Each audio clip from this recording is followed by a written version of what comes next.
Trapped in an abandoned plane in the heart of a toxic e-waste dump, a widowed mother fights to protect her children from the poisonous air surrounding them.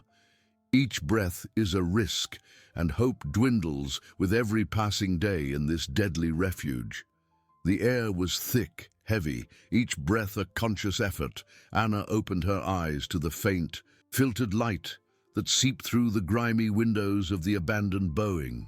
Another dawn, another day where the sun was a distant memory, replaced by the perpetual twilight of their metallic tomb. Her children, Peter and Sophie, were still asleep, their pale faces and parched lips silent testaments to the slow deprivation. Each night, Anna watched their shallow breaths, a silent prayer that the remaining oxygen would be enough for another dawn. She couldn't break, not now, not ever. Routine was a survival ritual, rationing the last energy bar, dividing it into crumbs to make it last another day. The metallic taste of the water left in the plastic bottle was almost unbearable, but it was all they had. Each sip was a reminder of the most precious and scarce resource, and the fear that soon there would be nothing left squeezed Anna's chest like a tourniquet. A distant crack, muffled by the metal sheets, echoed in the oppressive silence. Anna flinched, her body tensing. It could be the wind, the metal twisting under the weight of pollution, or something else. The e-waste dump was a hungry monster out there, and the plane, its rusted stomach. She rose, walking carefully to one of the spots where she had sealed a crack with pieces of rubber and fabric. Through the small opening, the outside world was a grayish haze, dotted with mountains of electronic scrap that looked like giant bones. The air out there wasn't just poison, it was predatory silence. The absence of life that promised to consume anyone who dared to venture out. Her own head spun frequently now, flashes of dizziness accompanying every sudden movement. Her lips were dry and cracked, a bitter taste in her mouth. It was the slow, silent intoxication that permeated the walls, seeping into the air they breathed, despite all their efforts. Like an invisible web, it wove itself around them, tightening. She wondered how much longer they could resist, how long before hope became just an empty word, echoing in the suffocating void.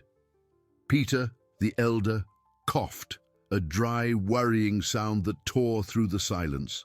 Sophie, the youngest, whimpered softly, drowsy, asking for water. Anna's heart broke. She knelt beside them, stroking their tangled hair. "Shh, my darlings, Mommy's here." She tried to smile, a painful grimace. "Let's play a puzzle today. Remember that big whale puzzle we had at home?" The mention of the past, of a world before the catastrophe, brought a pang of pain mixed with the desperate need to maintain a thread of normalcy. But normalcy was a luxury they could no longer afford. Oxygen was dwindling. She felt it in her own lungs. Water was running out.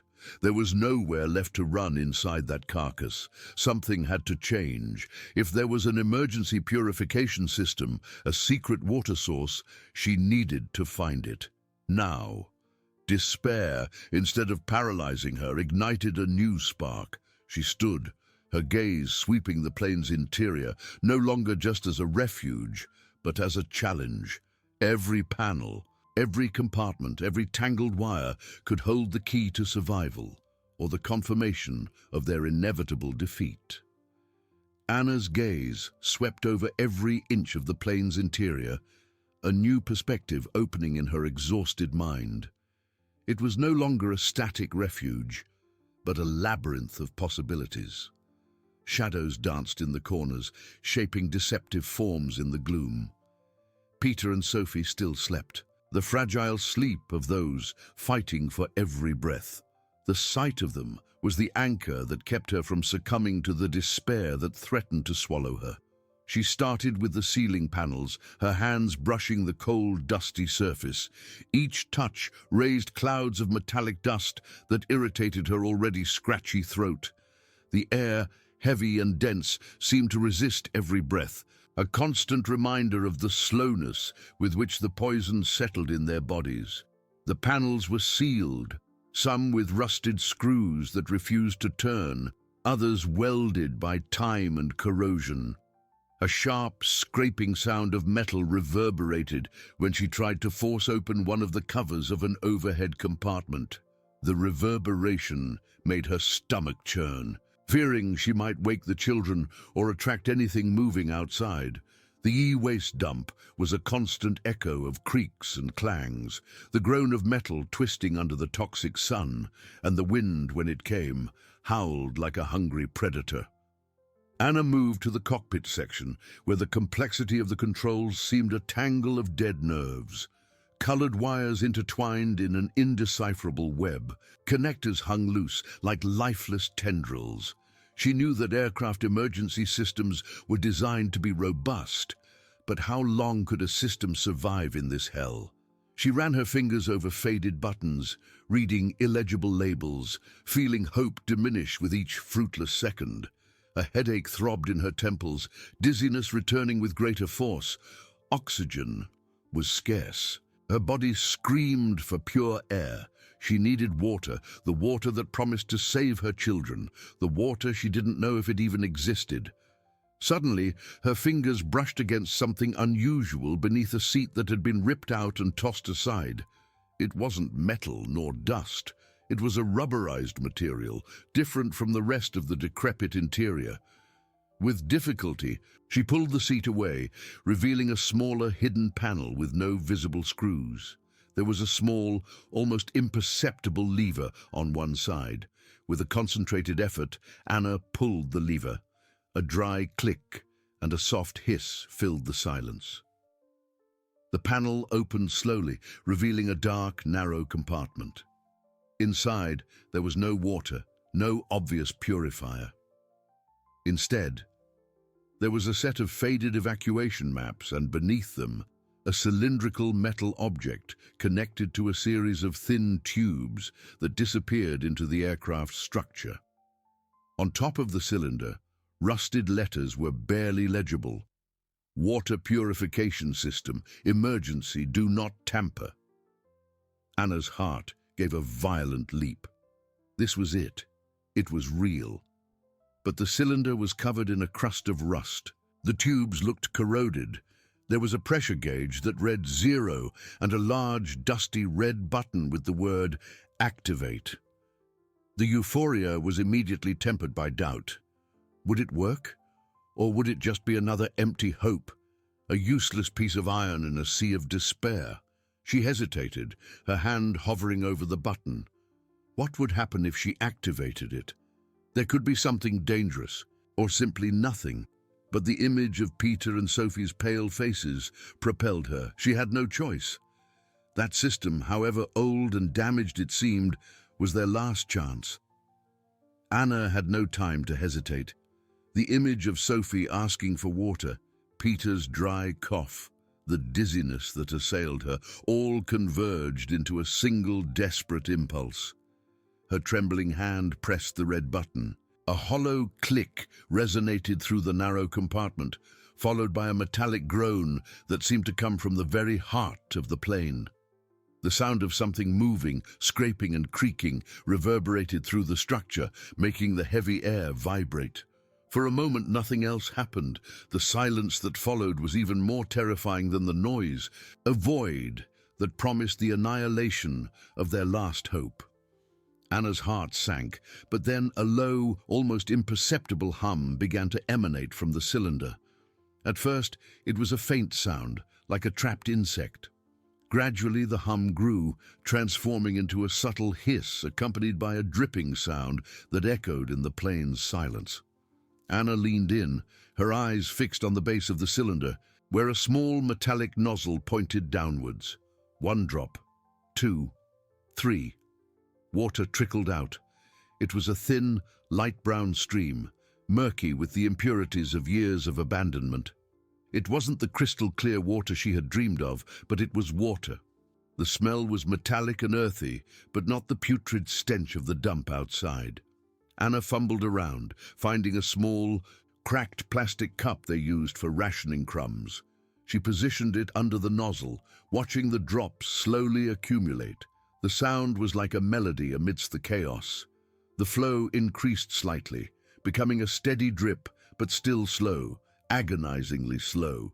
She dipped her finger into the murky water, tasting it. The flavor was strange, mineral, but not salty, nor bitter like the water from the bottles.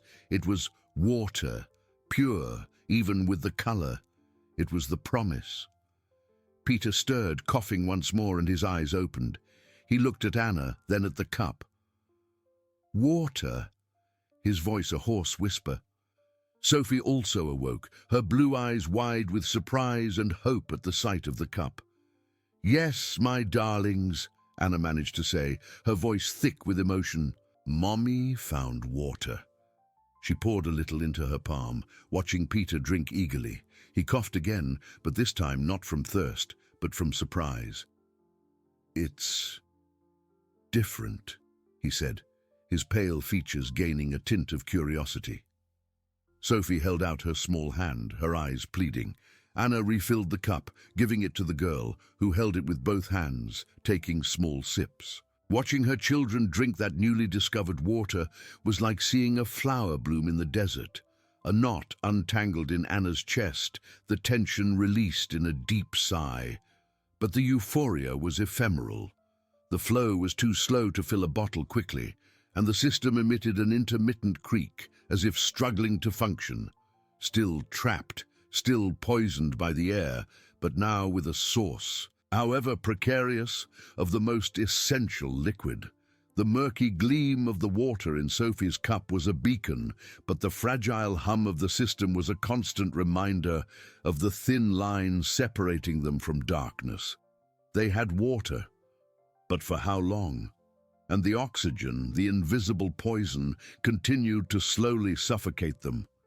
The plane had yielded one of its secrets, but the game for survival was far from over. In fact, it had barely begun. The fragile, intermittent melody of dripping water was the only thing that mattered. Anna knelt there, watching the murky drops accumulate in the cracked plastic cup, a sound that would once have been insignificant, now the symphony of hope. Peter and Sophie, their eyes fixed on the sluggish flow, seemed to have forgotten for an instant the oppression of the dense air. She refilled the cup, handing it to Peter. "Drink slowly, my love. It's precious." The boy obeyed, his dry lips touching the rim of the cup, his eyes meeting hers in a gesture of silent trust. Sophie, hands already outstretched, awaited her turn. The water, even with its mineral taste and strange color, was life. The system, however, seemed to be agonizing. The hum from the cylinder fluctuated, sometimes almost stopping, then restarting with a metallic groan. Anna knew they couldn't rely on such a precarious and unpredictable flow. Every drop was a miracle, but miracles were too slow for the thirst of 3 bodies. "We need a bigger container," Anna murmured, more to herself than to the children. Her eyes scanned the decrepit interior of the plane, searching for something that could serve. Most objects were useless scrap, rusted or broken. What remained were pieces of seats, twisted plastic shards. It was then that her eyes landed on one of the overhead luggage compartments. One of the doors was ajar, revealing a dark space. With an effort, she reached up, opening it completely. Inside, amidst some frayed life vests and discarded oxygen masks, was a sturdy plastic gallon jug, once used to store coffee or water on long flights. It was empty but intact, an unexpected gift. With the jug in hand, Anna positioned it under the purifier's nozzle. The neck was narrow, making collection difficult, but it was better than the cup. The drops, now, seemed even slower against the vastness of the jug. The sound of distant creaks coming from outside reminded her of the fragility of their refuge. The e-waste dump was a hungry monster, and the plane, its corroded stomach. As the water slowly accumulated, Anna's mind found no rest. Water was a relief, yes, but the air. The air continued to be a silent and relentless enemy. She felt it in every forced breath, in the dizziness that assailed her if she stood too quickly. Peter coughed again, a stronger sound this time, and Sophie rubbed her eyes with her small hands. They were improving with the water, but the fatigue and slowness in their movements were evident. "Mommy," Peter called, his voice weak. "My head hurts." Anna's heart tightened. It was the intoxication, advancing. Water could hydrate, but it didn't purify the blood of the poison they breathed. She needed to find a solution for the air. But where? The plane was a fortress against the outside, but also an improvised gas chamber. She looked at the purifier's panel. Could there be other hidden emergency systems, perhaps an oxygen generator? The idea seemed almost impossible, but the discovery of water had rekindled a spark of hope she thought was extinguished. With the jug filling at a snail's pace, Anna began to explore again, this time with a different purpose. Her eyes, previously focused on the search for water, now swept every corner for any sign of ventilation, of filters, of anything that could alleviate the slow asphyxiation. She moved to the rear of the plane, towards the galley and lavatories, areas she hadn't investigated as thoroughly yet. The air there seemed even more stagnant, laden with the smell of mold and oxidized metal. Every panel, every cabinet door was a potential hiding place for the next piece of the puzzle. The darkness was denser there. The light filtered by the few fogged windows barely reaching the corners. A shiver ran down her spine. There was something more than just the predatory silence outside. There was an oppressive silence, almost waiting. Suddenly, a loud, dry snap from behind her made Anna's heart pound. It was the sound of the water purifier. The hum had ceased abruptly. The water flow stopped. The silence that followed was heavy and absolute, breaking the fragile melody of hope. The jug, still almost empty, stood there, a mute testament to her new defeat. Anna turned sharply, panic tightening her throat. She rushed back to the compartment, her hand fumbling for the red button. She pressed it again, and once more. Nothing. Not a hum, not a click. Just silence. "No," she whispered, her voice choked. Hope, newly born, seemed to have died as quickly as it had appeared. Peter and Sophie, who had dozed off, stirred, awakened by the sudden silence. They looked at the jug, then at Anna, their pale faces reflecting the new and devastating reality.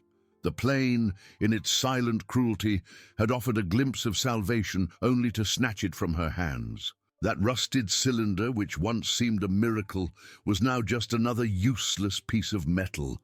Peter's cough tore through the air again, and Sophie whimpered, reaching for the empty jug. The water. It was gone, and the oxygen continued to dwindle, an invisible, inescapable poison. The battle for survival was far from over, but now it seemed more impossible than ever. The cutting sound of the purifier silencing echoed in Anna's soul. She knelt there, her hand still on the inert button, as if she could, by sheer force of will, resurrect it. The silence that followed was a vacuum, sucking away all the hope the dripping had brought. The jug, with only a murky film of water at the bottom, mocked her, a cruel reminder of the miracle that had unraveled. Peter coughed, a dry, hoarse sound that pierced the void. Sophie reached out her small hand for the jug, her eyes filled with a sadness that was unbearable for Anna. "No, my darlings," her voice barely came out. "Mommy will figure something out." But how? The fear she had contained with the discovery of water returned with full force, an icy monster squeezing her heart. Dizziness returned, a low hum inside her own head, the effect of the stale air. The empty jug was now an overwhelming weight in her hands. There was no time for despair. There couldn't be. The air continued to poison them, and now the water, their only relief, had been snatched away. She needed to act. The idea of an oxygen system, ventilation, anything that could purify the air, hammered in her mind again. The plane had guarded the secret of water. Perhaps it held another, even more vital. With new urgency, Anna forced herself to stand, ignoring the weakness in her legs. Her eyes swept the compartment again, this time with a broader vision. It wasn't just water, nor just air. It was life. She resumed her path to the rear of the plane, where darkness and mold deepened, where there were still unexplored areas. The narrow corridor led to a small galley area, now a jumble of twisted metal and detached panels. The air there was dense, heavy, with a metallic, damp smell that made her lungs ache. Every step was an effort, every breath a challenge. She crouched, examining the rusted panels on the walls, tapping them with her knuckles, searching for a hollow sound, an indication of something beyond. The faint light from the few fogged windows didn't reach there, leaving the corners in deep shadows. Anna fumbled along the walls, her fingers finding the cold, rough texture of the corroded metal.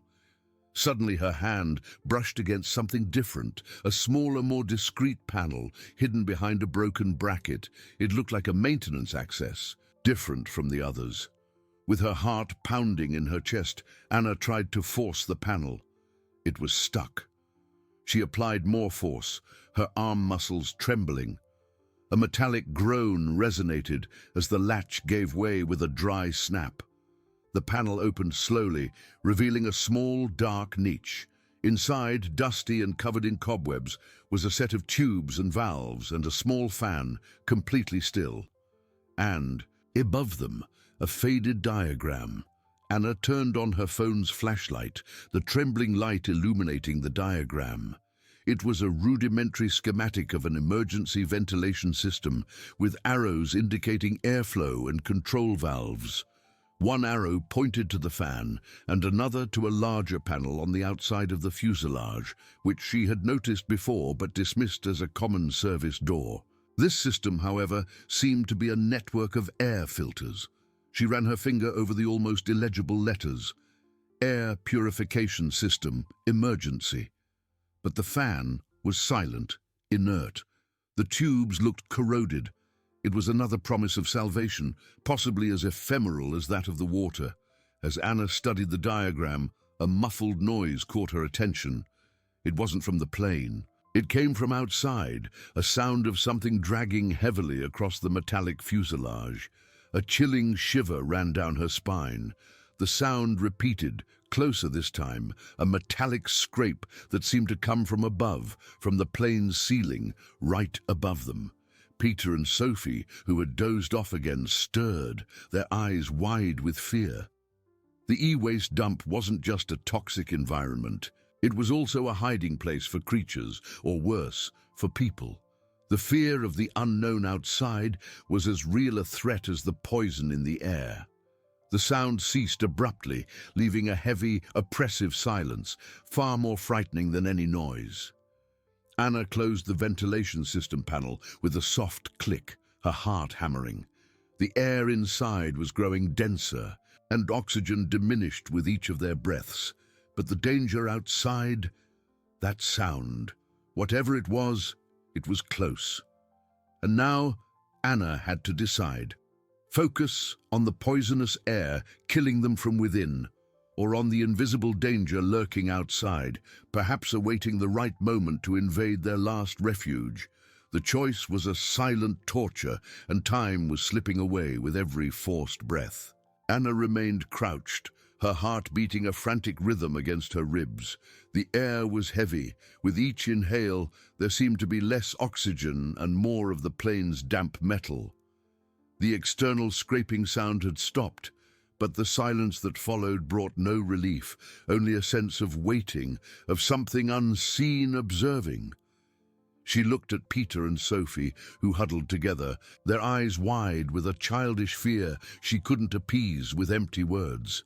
Peter's cough returned, a dry choke that echoed in the cabin. That sound was a cruel reminder of the internal enemy, the poison slowly corroding their lungs. The danger outside was acute, but the air inside was a prolonged death sentence. Anna forced herself to stand, dizziness almost toppling her. The priority had to be the air. If they succumbed to the poison, whatever was outside wouldn't make a difference. She turned again to the newly discovered ventilation panel. The faded diagram looked like an enigma, its arrows and technical symbols a forgotten language. The fan was inert, and the tubes that should transport air seemed obstructed or corroded. Her fingers traced the lines, trying to decipher its operation. There was a main valve, marked with an almost illegible on-off, and another for emergency flow. Both were stuck, covered in a layer of rust and grime. Anna fumbled with the main valve, trying to turn it. It wouldn't budge. She used all the strength she had, her muscles trembling. The metal remained unyielding. Frustration, as potent as fear, threatened to overwhelm her. It was as if the plane, in its silent agony, refused to surrender its last survival secrets. As she tried to force the valve, a new sound emerged. It wasn't the scraping, it was a muffled thump, coming from a different part of the plane, further forward, perhaps near the cockpit. It was a heavier sound, as if something large had collided with the fuselage. Peter and Sophie huddled even closer, small whimpers of fear escaping their lips. Anna froze, her eyes sweeping the darkness of the corridor. Whatever it was, it seemed to be circling the plane, testing its resilience. Was it an animal or something worse? Someone. The e-waste dump was a graveyard of machines, but also a refuge for the desperate or the perverse. She took a deep breath, trying to calm her hammering heart. The air was thick, almost chewable. Her head throbbed. She couldn't afford to be paralyzed by fear. She took her phone's flashlight and pointed it at the valve. There was a small hole beside it, perhaps for lubrication or for a tool. She had nothing that could fit there. Her eyes then fell upon a small compartment next to the diagram, which looked like an emergency toolkit. It was jammed. With a strong pull, the small door gave way with a sharp creak, revealing a handful of dusty objects, a rusted screwdriver, small pliers, and a metallic flask, its faded label indicating lubricating oil. A spark of hope rekindled in Anna's chest. She took the flask, which still contained a little viscous liquid. Carefully, she applied a few drops into the main valve's opening. The oil slowly seeped in, penetrating the rust. She waited, her breath held, as the cabin's silence was broken only by the faint hiss of her own breathing. After a few moments, she tried to turn the valve again. This time, with a slow, agonizing metallic groan, the valve yielded. Anna felt a tremor run through her body. She turned it completely to the on position. Nothing happened. The fan remained silent. Despair threatened to swallow her again, but she noticed something. On the diagram, a line connected the main valve to an external panel, and from that panel to a small motor she couldn't see. The screwdriver in her hand felt heavy. The fuselage panel she had ignored before now seemed crucial. It was the air intake point, perhaps the main filter. Another thump reverberated through the plane, closer this time, making the floor vibrate beneath her feet. Peter let out a muffled cry of terror. The darkness outside seemed to pulse with a real threat. Anna needed air, but whatever was outside was approaching. She had to go to the external panel to see if she could activate it, to gain access to the motor. But going outside, even if just to the fuselage exterior, meant facing whatever was making those sinister noises. The air inside the plane was a slow poison, but the danger outside was a hungry, unpredictable beast. The choice now was between gradual asphyxiation and an immediate confrontation with the unknown. Anna felt icy panic tighten her throat, but the image of Peter and Sophie's terrified faces was a hammer that shattered any hesitation. There was no choice, indeed. Asphyxiation was a certainty, and the unknown a chance, however remote. With trembling hands, she approached the nearest service hatch. a small opening on the side of the fuselage that led outside. It was heavy, covered in rust, and the hinges groaned in protest when she tried to open it. The air inside the plane was becoming unbearable, each breath scratching her throat. She could feel the dizziness increasing, a grey veil threatening to obscure her vision. Peter coughed again, a wet, forced sound that made Anna's heart clench with pain. "Stay here, my darlings," she whispered, her voice hoarse. "Don't come out for anything." Her children's eyes, dilated with fear, fixed on her. Sophie reached out a trembling small hand, as if to hold her back. Anna kissed each of their foreheads, feeling Peter's low fever. She needed to be quick. With a desperate effort, Anna pushed the hatch open. The old metal groaned, and the opening revealed itself, releasing a gust of exterior air. It wasn't the pure air she craved, but rather a heavy mixture of metallic dust and the acrid odor of the dump's chemicals, denser and more laden than the air inside the cabin. It was suffocating, toxic, but there was a volume, a sense of space that the stale air of the plane lacked.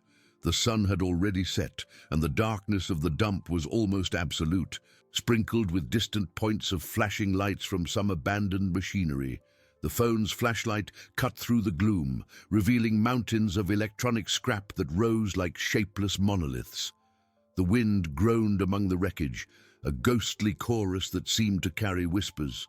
The plane rested in a swamp of trash, and the distance between the hatch and the ground was greater than she had imagined. Anna had to crouch, fumbling along the fuselage. There was an improvised step, made of an old tire and a rusted metal plate. Carefully she descended, feeling the unstable ground beneath her feet, a tangle of cables, plastics, and glass that crunched with every step. The smell was overwhelming, a mixture of burnt metal, chemicals, and something organic and decaying. Her vision, still accustomed to the internal gloom, struggled to adjust. She raised the flashlight, sweeping it along the side of the plane. She needed to find that external panel, the air intake point for the ventilation system. The thump repeated, stronger and closer. This time it seemed to come from the plane's tail, or perhaps the opposite side. A tremor ran through the ground and the fuselage. It was a heavy, deliberate sound, as if something was testing the structure, or perhaps knocking, searching for an entrance. Anna held her breath, her body tense. The toxic air burned her lungs, but she dared not cough, dared not make a sound. She crouched beside the fuselage, trying to merge with the shadows, while the flashlight's beam, now pointed downwards, created a small circle of visibility amidst the oppressive darkness.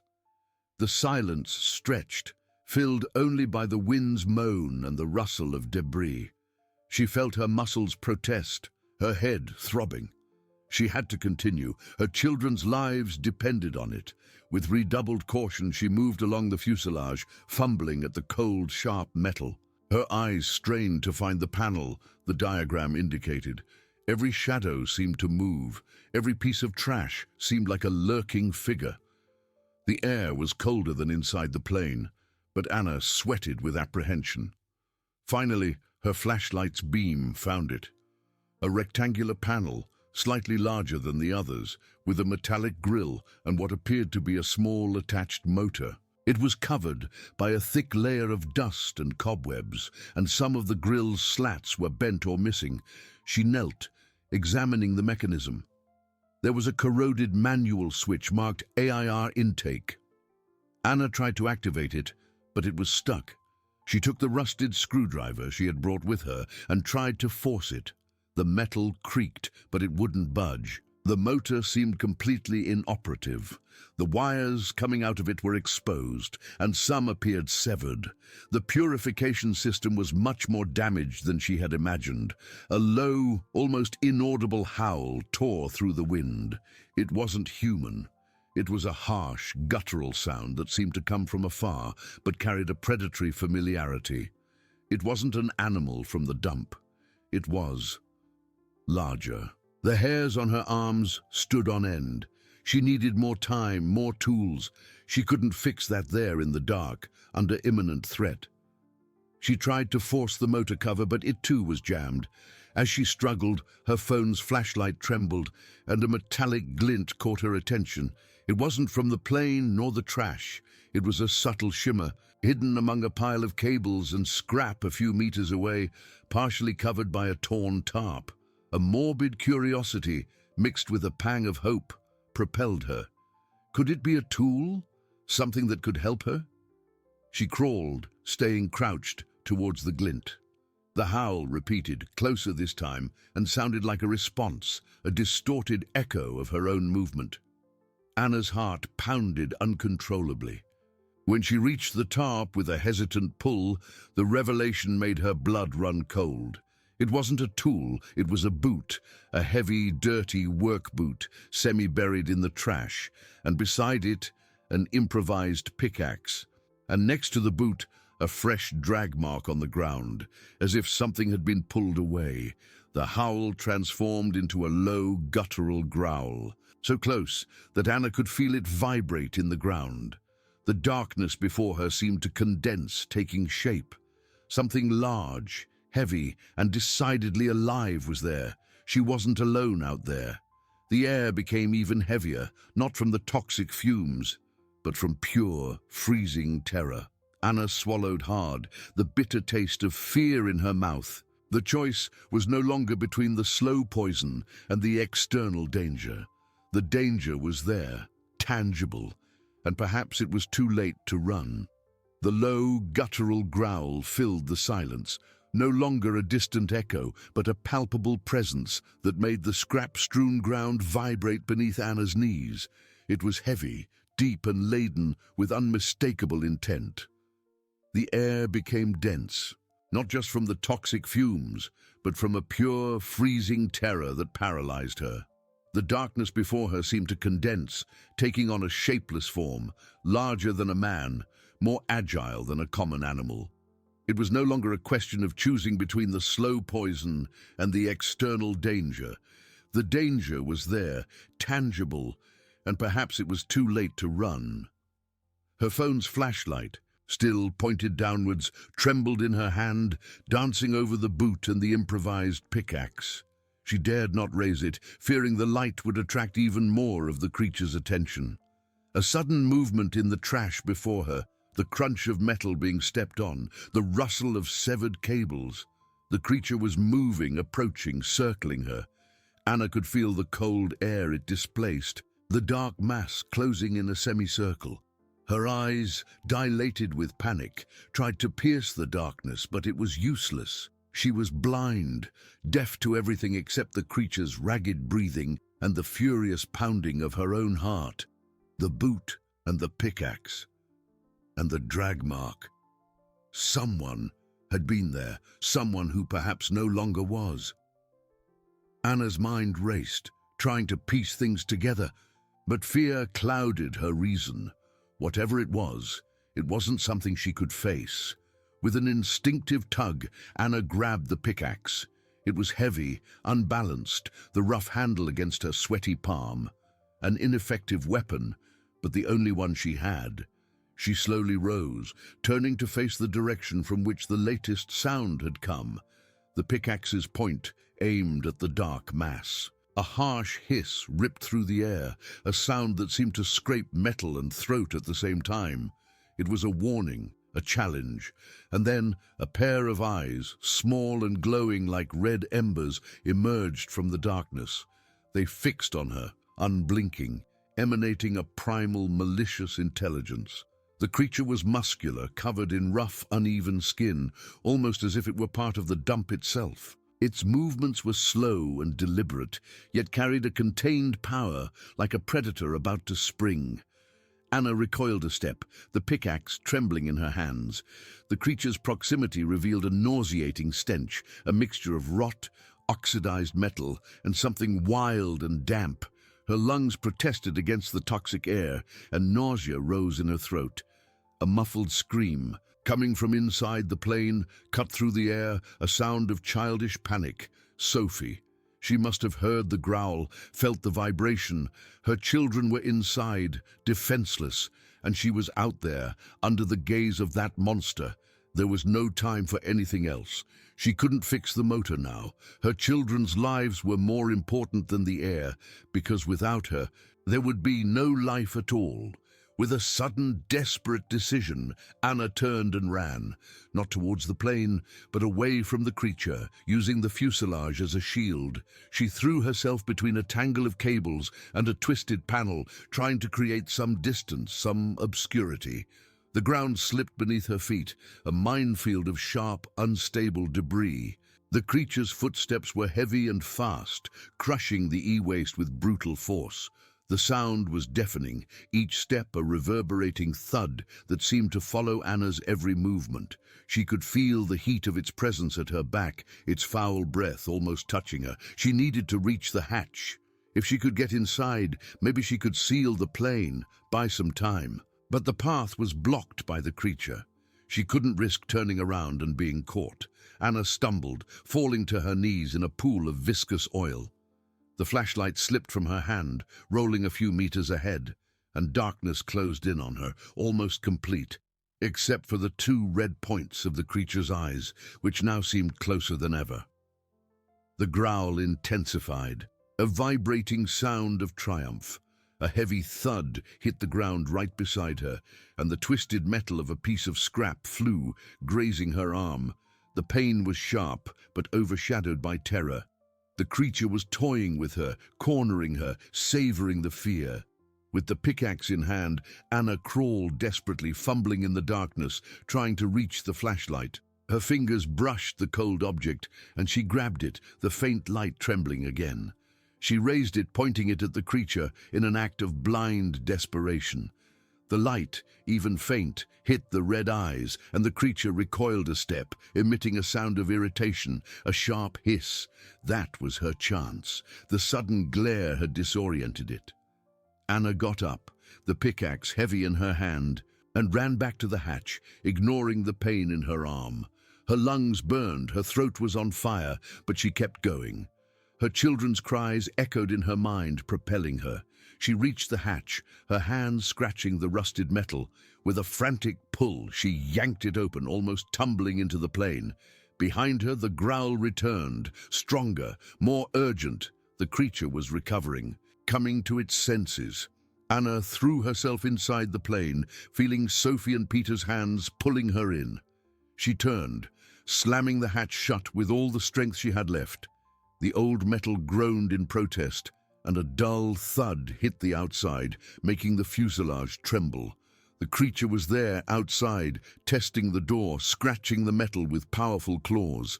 The sound was shrill, agonizing, the prelude to an invasion. She was back inside, but the danger hadn't stayed outside. It had merely transferred to her doorstep, waiting. Anna staggered backward, her back hitting the plane's metallic structure. Sophie and Peter clung to her legs, their small, pale faces, eyes wide with fear. Sophie's sobs were small and desperate, and Peter made no sound at all, only trembled. A sharp scratch, like keen claws tearing metal, scraped the hatch. The sound was unbearable, a metallic wail that made her teeth ache. A heavy thud, and the door vibrated. A snap echoed from some internal latch. It wasn't a simple attempt to open. It was brute force testing the resilience of what remained of the fuselage. The creature was determined. Anna knelt, hugging her children with all the strength she had. Her heart beat like a frantic drum against her ribs. The creature's smell of rot and metal seemed to penetrate the cracks, mixing with the stale, hollow air inside the plane. It was a scent of imminent death. "It's okay," she whispered, her voice hoarse, trying to sound more convincing to them than to herself. "Mommy's here. We're safe." But they weren't safe. With every scratch, every thud, the certainty of vulnerability crushed them. Anna stood, her eyes scanning the plane's interior. What could she use? There was debris of all kinds. Torn seats, pieces of panels, empty equipment boxes. Her eyes landed on a rusted service cart, heavy and full of empty trays. It was heavy enough to offer some resistance. "Peter, Sophie, help me push this to the door," she asked, pointing to the cart. The children, still in shock, moved slowly. With their help, Anna forced the cart against the hatch. The metal creaked, the cart's wheels groaned in protest, but it wedged into place. It wasn't a perfect solution, but it added a barrier, a buffer against the external force. The scratching intensified, accompanied by a low, deep growl that made the fuselage metal vibrate beneath their feet. The creature was frustrated, but it wouldn't give up. Anna could imagine its red eyes outside, fixed on the spot where she had just closed the door. The air inside the plane was already heavy. Adrenaline and fear exacerbated the feeling of asphyxiation. She had gone out to fix the ventilation system, to give them pure air, to prolong their existence. Now she was trapped, airless, and with a predator lurking. It was a cruel irony. Sophie began to cry louder, clinging to her mother. "Mommy, what is that?" Anna hugged her tighter. "Nothing, my love. Just an animal that wants to get in, but it won't succeed." She lied with a conviction she didn't feel. Peter, with his usual seriousness, tugged at her pant leg. "It's dark in here, Mommy, and the smell." He was right. The darkness was suffocating. Her phone's flashlight was dim, and Anna knew the battery wouldn't last much longer. Without light, they would be completely blind, at the mercy of sounds and their own imaginations. She remembered the pickaxe she had brought inside during her desperate rush. It lay near the entrance, a clumsy weapon against such a creature, but perhaps it could be used to reinforce something, to break something, or to give her a false sense of control. A new sound echoed, deeper, more menacing. It wasn't a scratch, nor a thud. It was a sound of crushing, as if something heavy was being pressed against the metal, deforming it. The service cart groaned, and a thin crack appeared in the rusted metal around the hatch. The creature was finding a weakness. Time was running out. Oxygen was already a luxury, darkness a constant threat, and now the thin boundary between them and the horror outside was giving way. Anna felt an icy despair creep up her spine. There was nowhere left to run. The plane, once their refuge, was now a trap. She needed to act, and fast, before the door burst open and the nightmare became reality. The crushing sound didn't cease. The service cart groaned, the metal twisted, and the crack around the hatch expanded with a dry snap. A piece of rusted metal broke off, falling to the floor with a heavy thud. Through the newly opened gaps, Anna could see a shadow stir, and the low, guttural growl filled the space. Now closer, more real.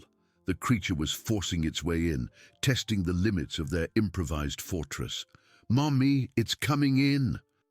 Sophie's sharp cry pierced the dense air. Peter, clinging to Anna's pant leg, trembled uncontrollably, his eyes fixed on the yielding door. The creature's nauseating stench was now unmistakable, mixing with the heavy, stale air inside the plane. Oxygen seemed to deplete even faster under the weight of that imminent terror. Anna felt despair transform into a cold, determined rage. There was no more time for barricades. She needed a solution, not a postponement. Her eyes swept the plane's interior again, searching for anything, any idea, any thread of hope. Her phone's flashlight flickered, the battery agonizing, threatening to plunge them into total darkness at any moment. Her gaze fell on the pickaxe lying on the floor, a clumsy weapon, but a tool. And then her mind made a connection. The emergency purification system, the source of pure water, yes, but also a complex system with pipes, valves, perhaps even access to other sections of the aircraft. It was a crazy idea, a shot in the dark. There was a metal plate on the corridor floor, disguised under years of grime and debris. An access panel, possibly to the lower cargo hold or to the plane's system guts. She had never paid attention to it, assuming it would be sealed or unusable. But now, it was the only thing that came to mind besides the sound of the door breaking apart. A new thud, stronger than the previous ones, made the fuselage vibrate violently. The service cart screeched, and slid a little, meaning the hatch was beginning to yield. There was no longer just a piece of metal, but a splinter, revealing the darkness outside and a fleeting glimpse of a fiery red eye. "Peter, Sophie, come with me, quick!" Anna grabbed the pickaxe and with a Herculean effort crawled to the panel on the floor. The metal was jammed, likely rusted and sealed for decades. She wedged the pickaxe's point into the crack, forcing it with all her might, her arm muscles burning. The metal scraped noisily, a sharp wail that seemed to echo the creature's hungry growl. As she struggled, the thudding on the hatch became a continuous sound, a brutal attempt to tear it open. The creature was furious, impatient. The panel gave way with a snap and a prolonged groan, revealing a dark, narrow opening, filled with tangled cables and a damp, metallic smell. It was a maintenance tunnel, an unknown labyrinth beneath their feet. There was no time to hesitate. "Get in, now!" Anna pushed Sophie and Peter into the opening, almost throwing them. The children tumbled into the darkness, letting out small cries of surprise and fear. Anna followed, squeezing through the narrow opening, the pickaxe still in her hands. The moment her body was almost completely inside the tunnel, a thunderous sound ripped through the air. The hatch gave way entirely. The service cart was flung aside with astonishing violence, crashing into a nearby seat. A powerful claw reached into the plane, scratching the air where Anna had been seconds before.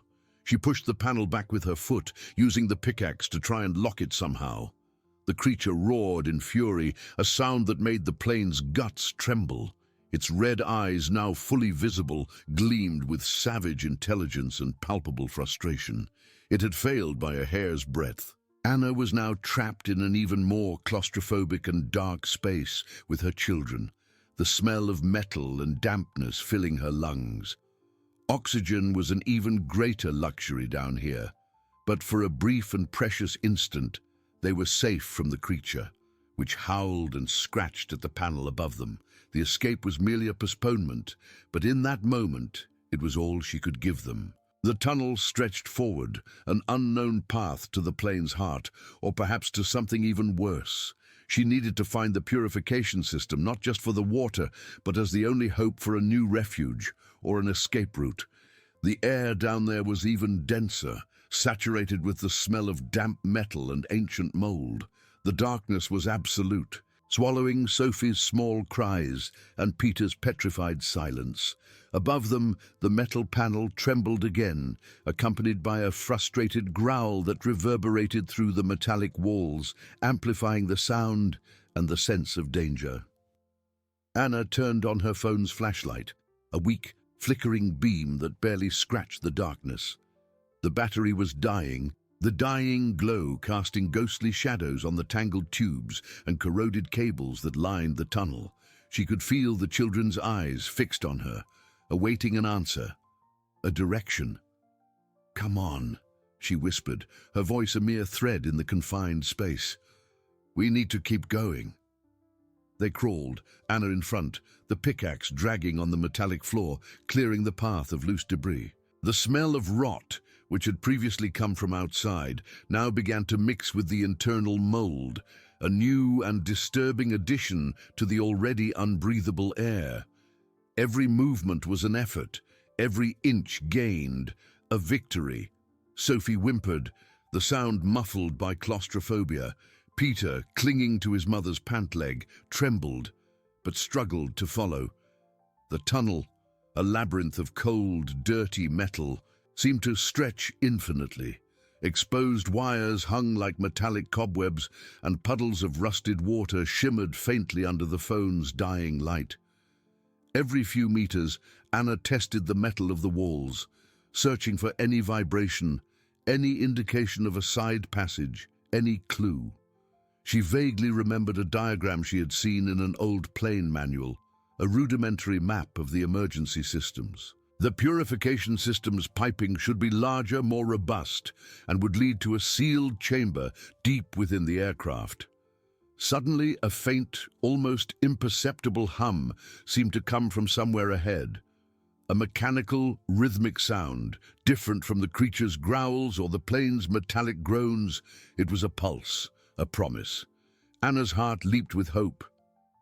"Do you hear that?" she asked, her voice stronger now, filled with new determination. The children nodded, their eyes wide with fear, but also with a spark of curiosity. The hum, though still distant, served as a beacon. They continued to crawl, the phone's light flickering more and more, threatening to leave them in complete darkness.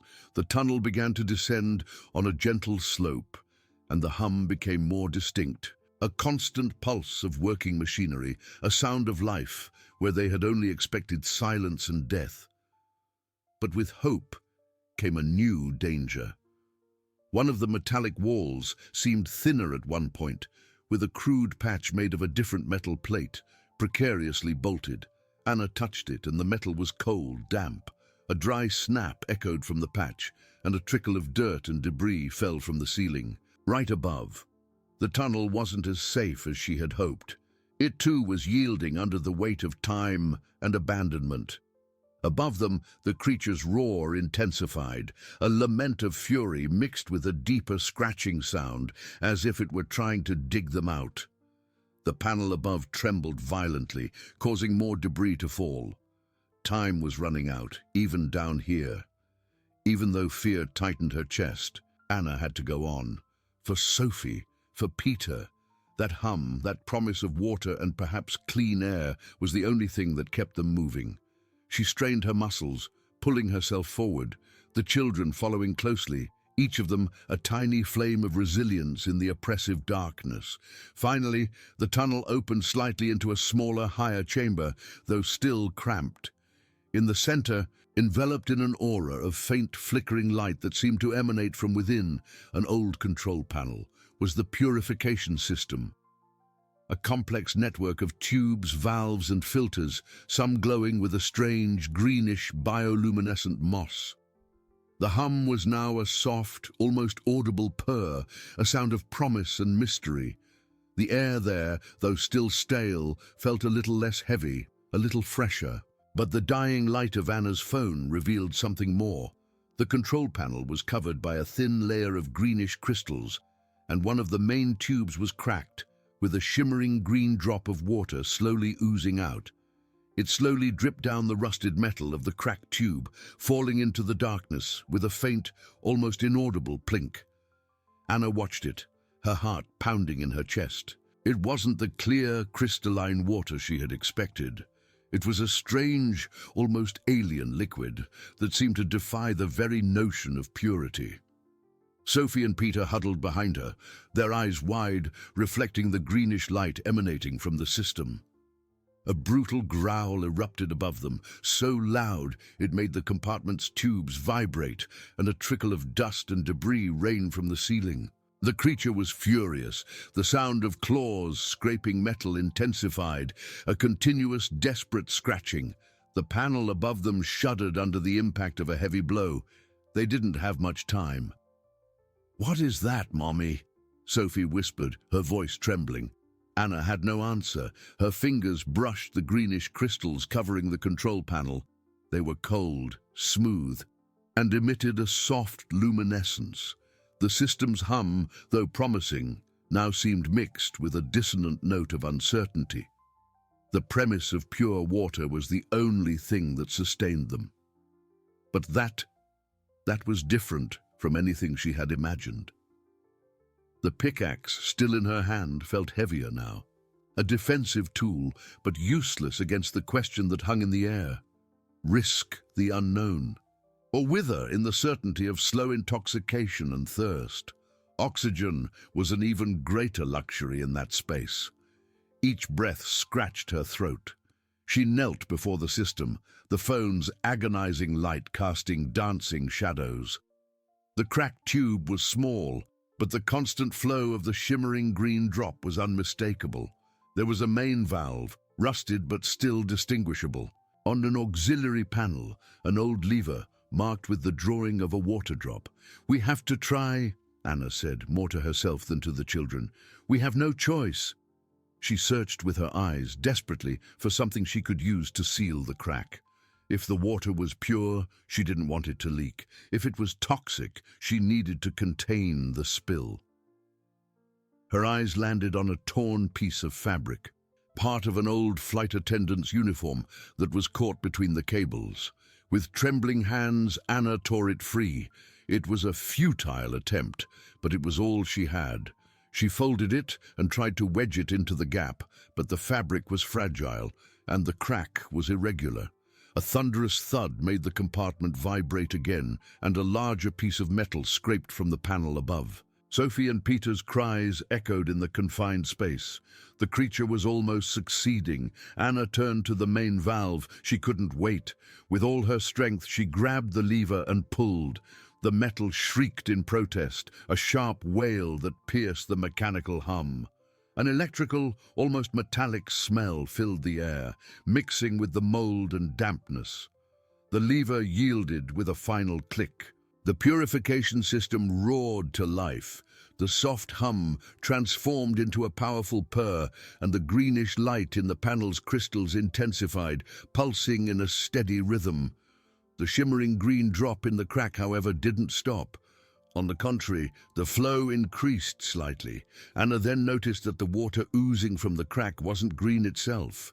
The green light emanated from the crystals and reflected in the water, giving it that strange hue.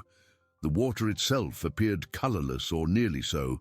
In a final blow, the panel above them gave way with a deafening crash, and a powerful claw tore through the metal, ripping open an irregular gap. The creature's roar transformed into a frustrated, furious howl as it found the empty space above the tunnel. It had arrived too late. The fury in the roar was palpable, a sound of promise of relentless hunting. Anna squeezed her eyes shut. The sound was deafening. The tremor caused her phone's light to fail completely, plunging them into darkness. But the bioluminescent light of the purification system grew even brighter, the only source of illumination in the chamber, an emerald green beacon in a sea of darkness. With her heart still hammering, Anna turned a small copper spigot that was slightly below the tube's crack, almost imperceptible. A thin, steady stream of water gushed out. It wasn't green, it was translucent, clear, and in its vapor, Anna detected a clean, almost sweet smell. Different from anything they had breathed for years, a light, thin white mist rose from the water jet. It was cold. It was pure. Sophie and Peter approached, their eyes wide, curiosity overcoming fear. Anna extended her hand, collecting some of the water in her dry, cracked palm. The mist swirled, and the water was icy cold, invigorating. "Water," Anna whispered, the word feeling strange in her mouth. But the victory was fragile. The creature above continued to howl, and the water flow, though pure, was slow, and the tunnel was still vulnerable. More alarmingly, the mist rising from the water, so cold and clean, began to intensify, dense and thick, filling the cramped air of the small chamber. An intense cold began to emanate from the system, causing the air to become thin and biting, a cold that penetrated their bones and brought with it a new kind of threat: freezing.